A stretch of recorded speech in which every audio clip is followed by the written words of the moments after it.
নমস্কার সবাইকে, শুরু করছি আজকের রেসিপি গাড়ুর ডাল। তো ফোড়নে দিয়ে দিলাম শুকনো লঙ্কা, তেজপাতা, 5 ফোড়ন। এই যে দেখো আমি সবজি নিয়ে নিয়েছি পটল, পেঁপে, কাঁকরোল, শাপলা, তারপরে গাটি কচু, এদিকে আছে থোড় আর চালতা। পরে আমি কুমড়ো অ্যাড করেছি। এবার ফোড়নে যে ধোয়া ধোয়া উঠে গেছে দিয়ে দিলাম সবজি বাদিগুলো সব দিয়ে একটু ভালো করে নাড়িয়ে চাড়িয়ে নেবো।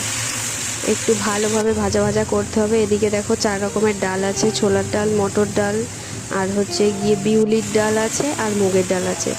এবার সবগুলো ভাজা ভাজা হচ্ছে। থোড়টা আর এই চালতে এটা টক ফলটা আমরা একটু পরে দেবো, যেহেতু হচ্ছে একটু কালারটা অন্যরকম হয়, তো কালো কালো হয়, তাই ভাজা ভাজা হয়ে গেলে নুন হলুদ দিয়ে একটু সাঁতলে নিয়ে ঢাকা দিয়ে রাখবো কিছুক্ষণ, যতক্ষণ এদের থেকে জল বেরিয়ে যাচ্ছে। তো এই যে ভালো করে নাড়াচাড়া দিয়ে আমি এবার ঢেকে দিয়েছি। এবার ঢাকা খোলার পালা। এই দেখো কি সুন্দর মজে এসেছে সবজিগুলো। আরও একটু ভালো করে নাড়াচাড়া করে আমি দিয়ে দেবো ডালগুলো আমি আগের থেকে আলাদা আলাদা করে সিদ্ধ করে রেখেছিলাম, দিয়ে একসাথে মিশিয়ে এই যে দিয়ে দিলাম। এবার একটু বেশি করেই আমাকে জল দিতে হবে, সবাইকেই জল দিতে হবে যারাই রান্না করবে এই রেসিপিটা।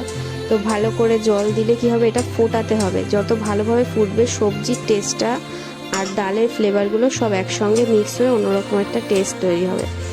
এই আলাদা রকম টেস্টটাই এই ডালটা খেতে কিন্তু খুব সুন্দর হয়।